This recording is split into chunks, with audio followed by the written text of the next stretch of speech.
Hello there. We're going to talk today about whether or not your excuses are defining you or guiding you. So, for those of you who don't know, my name is Dr. Stephanie Snyder.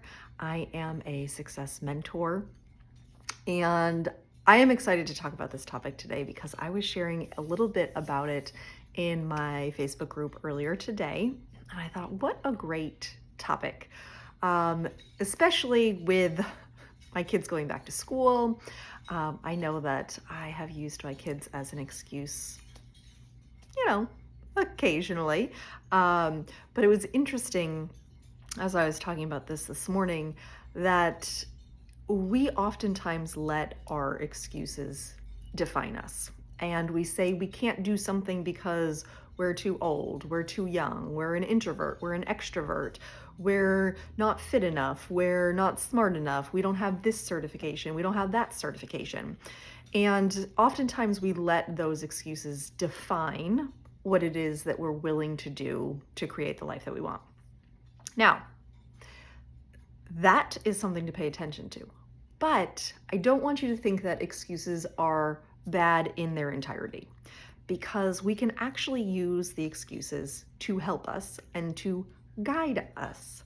So the next time, and just pay attention to this, the next time someone suggests you do something or asks about, hey, why do you feel like your business isn't growing, right? Whatever it might be. Notice what pops up into your head, right? Because chances are the very first thing that might show up is a story that you're telling yourself that may be just an excuse that you're letting define you. And instead, let it guide you. So let me give you an example of this. So I know that when I first started my business and I started as a coach, I called myself a coach back then. I love the mentor. That is where I'm at now. But I started as a coach. And I remember all of the other people that I was watching at that time on social media that were really successful, that were making the 10, 20, 30K months. And I was watching to see what they were doing, right? This is part of my process. And many of them were working 60 plus hours a week. It was very much a hustle and grind mentality, right?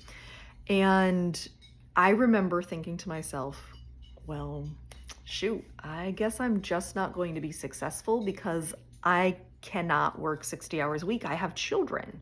60 hours a week is not plausible with my current home life, right? And so I had resigned myself to not being successful until I let that guide me rather. So it defined me. I had decided I couldn't be successful because I wasn't willing to work 60 hours a week. Defined me. And then I decided to let it guide me. And I said, okay, so I don't want to work 60 hours a week. No desire to work 60 hours a week. So could I create success working just 20 hours a week? Could I create 10K months working 20 hours a week? And so I gave it a try. I said, all right, let's see. I know that I don't want to work 60 hours a week, but I'm okay working 12 to 15, 20 hours a week. Can I do what I need to do in order to make 10K a month in that time period? And so I allowed the excuse to then guide me to create systems and to create efficiency so that I was able to work in 12 to 15, definitely less than 20 hours a week to create those 10K months. So when it comes to your excuses, how can they guide you instead of define you? Let me give you another example, right? So I hear this often. I'm not a morning person. I couldn't possibly get that much done in the morning before my kids get up get up to get out the door for school. I understand that. I can appreciate that. There are many mornings where I could absolutely hit the snooze button and go back to sleep. But I got curious and I thought, okay, let me see. If I get up the first time my alarm goes off and I get my workout in and I do my quiet time and I journal for a little bit and I spend some time with myself before I wake up for my kids for school, how do I show up differently? Because I could absolutely wait until my children needed to be awake before I got out of bed. But I know that if I stay in bed that long, I actually have less patience with my kids. I don't start my day on the correct foot. I feel more rushed than if I set my alarm an hour or so before I need to wake up my kids and I spend some time with myself. Yes, absolutely. I would love to hit the snooze button and go back to sleep for a little bit. Of course. That happens many mornings, right? But I was using it as an excuse as to why I had no patience for my kids. When I get up and I have the time to myself, I am way more patient with my kids because I've already done stuff for me. Okay? So, what's another example? I don't have the money. It's a very legitimate concern, right? And not many people are going to fault you for this. But I want to challenge you on this again.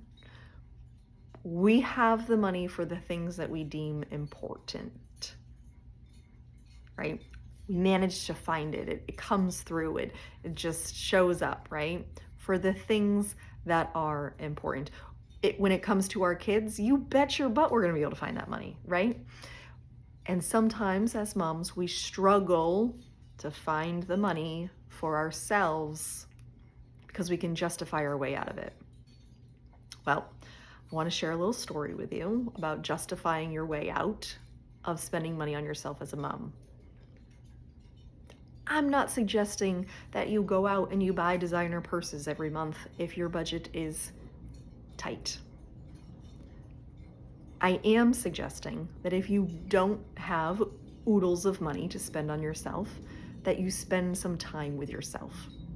I know that this has been true as a military spouse and a mom and all the things. There's been times where our budget has been real tight and I just couldn't justify spending even $50 on myself every month because I thought that needs to go into savings or that should pay off this bill or that should do that.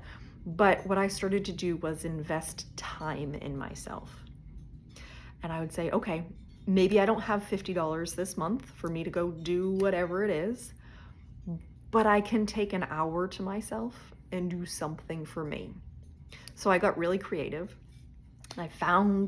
I wrote down a list of all of these things that I could do that I wanted to do that were free, that didn't cost me anything extra.